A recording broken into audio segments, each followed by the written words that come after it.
जब आप मुझे मेरे पास एक पत्र आया, मैं देख रहा था शाम को बैठे कि ऑफिस की बाकी फाइलें देख रहा था, तो मेरा पीए लेकर के आया है कि प्रिंसिपल साहब आए हैं और स्कूल में कुछ उनको पुरस्कार वितरण बच्चों को कराना चाहते हैं, आप क्या समय दे पाएंगे। तो मैंने कहा उनको कल ही समय दे दो, क्योंकि इतना अच्छा अगर कोई काम कर रहा है तो मैं आऊँगा, भले ही आज छुट्टी का दिन है पर मैंने कहा कि नहीं, तो मैं कल जाना चाहूँगा वहाँ पे, क्योंकि जो अच्छा काम कर रहा है उसको प्रोत्साहित करना। और मेरा मन था कि मैं देखूं जा कर के कि जो इतने उत्साह से मुझे बुलाने आया उन्होंने ज़रूर कुछ ना कुछ अच्छा काम किया होगा। और जो मैंने आज आकर के देखा, एक तो मैं काफ़ी लेट हो गया कार्यक्रम में आते आते, उसके पहले मुझे एक कार्यक्रम था महापौर सम्मेलन, उसमें मुझे टाइम लग गया, फिर भी आप लोग इंतज़ार कर रहे हो अभी। आपने काफ़ी अच्छा जो आपका स्कूल का परिसर है बहुत अच्छा कर रखा है, इसके लिए मैं आपको धन्यवाद देता हूँ, आपकी पूरी टीम को धन्यवाद देता हूँ। गांव के सरपंच और आप सब जो सम्मानी बैठे हैं जिन्होंने इसमें सहयोग करते हुए काम में, उसके लिए भी मैं आपको बहुत बहुत धन्यवाद करता हूँ। देखिए, ज़िंदगी में बहुत सारी ऐसी चीज़ें हैं जो हम लोग करते रहते हैं, सोचते हैं, आते हैं, लगे रहते हैं दिन रात की मैं परिवार में ये कर लूँ, परिवार में इतना पैसा कमा लूँ, मेरा ये हो जाए वो हो जाए, पर आपको पता भी नहीं होगा ये जो गांव है या ये ज़िला है इसमें बहुत सारे ऐसे पैसे वाले लोग आए होंगे और चले गए होंगे जिनके नाम में याद भी नहीं है। बहुत लोग हैं, पैसा अकेले से कभी किसी को याद नहीं किया जाता। कई आपको याद होगा कि बहुत अच्छे अच्छे पैसे वाले आपके रहते रहते बहुत नीचे चले गए हैं और उनका पैसा सब इधर उधर हो गया है। आपके पास अगर कुछ बचता है आपकी ज़िंदगी के बाद तो आपका किया हुआ काम बचता है, और काम भी केवल परिवार के लिए किया काम नहीं, जो समाज के लिए काम करता है, बाकी लोगों के लिए काम करता है, दूसरे ज़िले के लोगों के लिए काम करता है, प्रदेश के लिए काम करता है, देश के लिए काम करता है, उसका नाम ही याद रखा जाता है। आपको ऐसा कोई मुझे नाम बता दो जिसके पास बहुत पैसा हो, उसके कारण छिंदवाड़ा ज़िले में आप उसको किसी को याद करते हो, कोई नहीं होगा ऐसा। आप केवल ऐसे लोगों के नाम याद रख पाते हो जिन्होंने छिंदवाड़ा जिले के लोगों के लिए काम किया है, यहाँ तक कि देश के लिए काम किया होगा। बहुत सारे ऐसे पैसे वाले हैं पूरे देश में, परंतु हम लोग कुछ ऐसे महापुरुषों को ही याद करते हैं, जैसे महात्मा गांधी हैं, सुभाष चंद्र बोस हैं, स्वामी विवेकानंद हैं, रानी लक्ष्मीबाई है, रानी दुर्गावती है।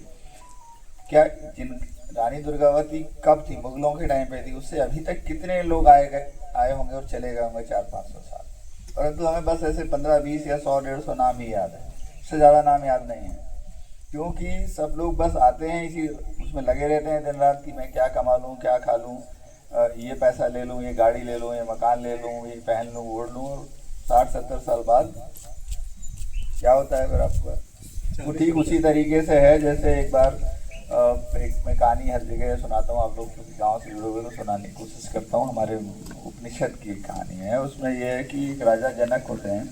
ये राजा जनक सीता जी के पिताजी वाले नहीं, ये राजा जनक और पहले की बात है। राजा जनक सपने में देखते हैं कि वो किसी पड़ोसी राज्यों से उनका युद्ध हो जाता है, वो लड़ते रहते हैं, लड़ते लड़ते वो हार जाते हैं, उनके कपड़े वपड़े फट जाते हैं, खून से लथपथ होकर के जंगल से भाग रहे होते हैं, अपनी जान बचाते हो। 2-3 दिन से लड़ते लड़ते हो गया था, तो भूख भी बहुत लगी थी। भूख लगी थी तो रास्ते में जाते जाते उन्हें मांस का एक टुकड़ा दिखा, तो उठा करके वो खाने के लिए उन्होंने उठाया, जैसे ही कि अब इसी को खा लेता हूँ, भले ही जो कुछ होगा देखा जाएगा। जैसे ही उन्होंने उठाया तो एक जो चील पक्षी रहता है ना, उसको उठा के ले गया हाथ, तो एकदम से जोर से हड़बड़ा के उठ गए, आँख खुल गई उसी बीच में। तो देखा कि अरे मैं तो बिस्तर पे पड़ा हूँ, जोर से चिल्लाए कि बचाओ बचाओ क्या, ऐसे करके। तो सब दरबारी थे आसपास आ गए, जैसे आप लोग भी कई बार, हम लोग भी कई बार सपना देखते हैं, हड़बड़ा के उठते हैं ना, कई बार देखा होगा आपने, और फिर देखते हैं अरे ये तो मैं सपना देख रहा था।